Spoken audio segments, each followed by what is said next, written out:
Well, last week we started on an interesting subject, how to lay out curves.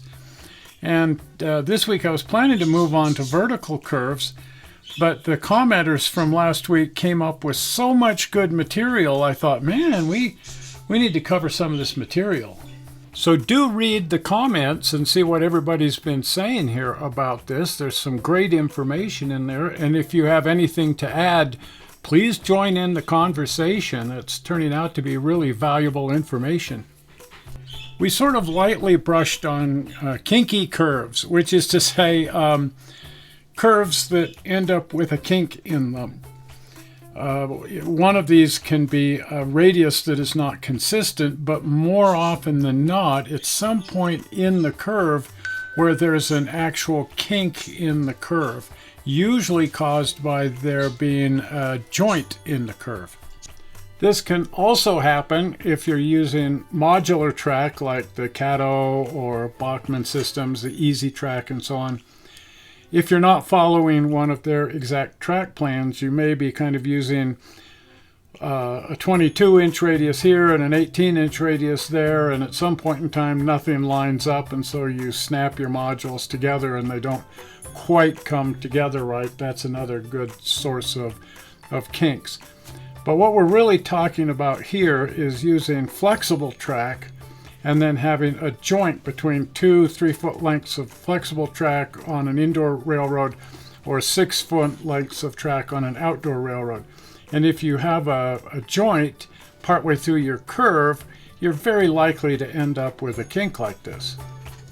For the last 30 years or so, I've been hand laying track, and the same problem appears when you're hand laying. Anytime you've got a joint in your track in the middle of a curve, it's a very challenging situation. And what a lot of people will do is just simply avoid having any kind of a joint in their curve.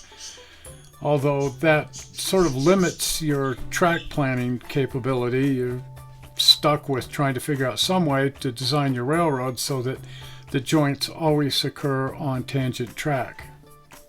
I'm currently working only in large scale. That's what I've fallen in love with, and I've been after that for a couple of decades.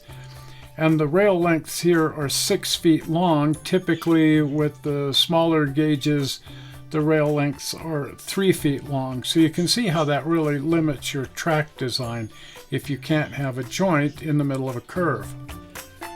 Back when I was working in HO scale, there were a couple of places where this was just simply unavoidable, and my solution there was to take 2 lengths of rail with a rail joiner in the middle and then solder that connection to try to make a very strong seamless joint here so that I had 6 feet of contiguous rail that would flex neatly without kinking.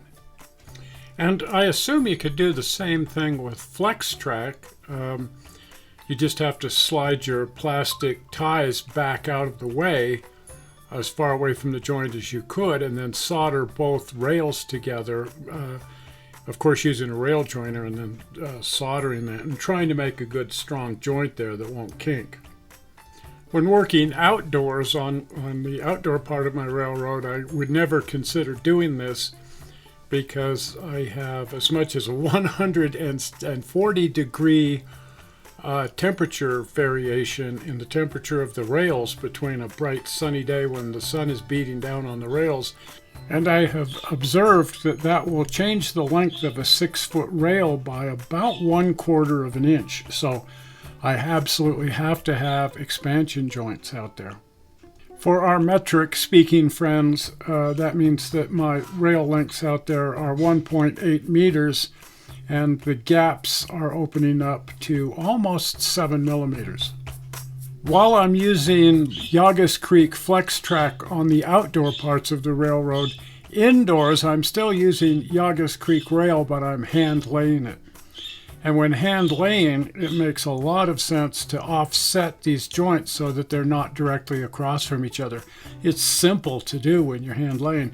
It's a lot more tricky when you're using flex track.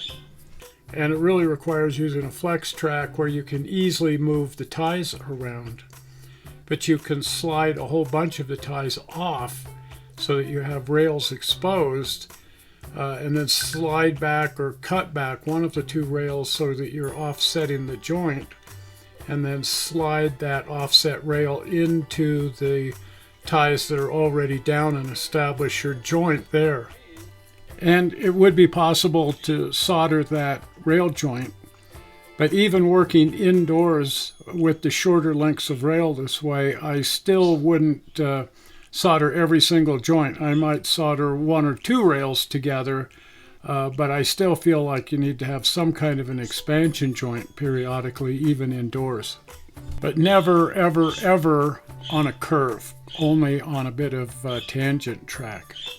Anytime you have a joint in a curve, it's going to be a problem. So you have to either solder this connection together or make sure you're positioning this joint on tangent track. So depending on what your rail lengths are and what your radiuses are, a full 180-degree curve like this may pose a construction issue. It may require that you have a soldered offset joint somewhere in the curve. Preferably, I should say, a soldered and offset joint. Okay, so if a 180-degree curve represents a challenge, how about a 360-degree curve? But this is exactly what you have when you're constructing a helix on your railroad. You have a spiral going from one level to another, and it's going up this circle like this, going around and around, and that's going to be a sea of joints. Every single level is going to have 3 or probably more like 4 joints in it. And so it makes a lot more sense, and most people will choose to build their helix in an oval-shaped helix, so that you can place your joints in the 2 tangent tracks here. You still have a 180-degree curve to deal with, but at least you don't have a 360-degree curve, which is completely unmanageable. So if you're working with 3-foot lengths of rail and you want to build such a helix, what would be the largest radius that you could have and avoid having more than one joint on a curve? So let's revisit our basic high school geometry. I'm not even sure they still teach geometry, but at any rate, geometry. The circumference of a circle is pi times the diameter of that circle. And I don't think we're going to carry pi out past 2 places. So 3.14 times the diameter of the circle will equal the circumference of the circle. Now, the radius that your trains will tolerate is, of course, entirely dependent on the scale that you're using. In the case of HO scale, most trains can handle a 22-inch radius. In other words, a 44-inch diameter. And that would make the entire circumference, the total circumference of a circle, 138.16 inches. In other words, it's going to take you 69 inches of track to make one full 180-degree bend at either end of the oval. So you could take 2 3-foot lengths of rail, solder them together at the joint, and bend that into a 180-degree curve for each end of your helix, and then that would give you a small amount of track for a tangent in the middle. Keep in mind that these numbers are based on the track's center line, so your outer rail on this comes up even shorter than that, and that doesn't give you a whole lot of track left to form a tangent at either end. So the best thing to do, if you can do it, is to tighten up even tighter than a 22-inch radius if your trains will tolerate that. So at an 18-inch radius or 36-inch diameter, the circumference of the circle is 114 inches. In other words, the amount of track needed at each end of your circle is now down to 57 inches. So if you're using two soldered lengths of rail again, which are 72 inches, you now have quite a bit of track. You have 5 inches of track roughly, because keep in mind we're still working from the center line, and then we also have to have this amount of tangent at each end of the curve.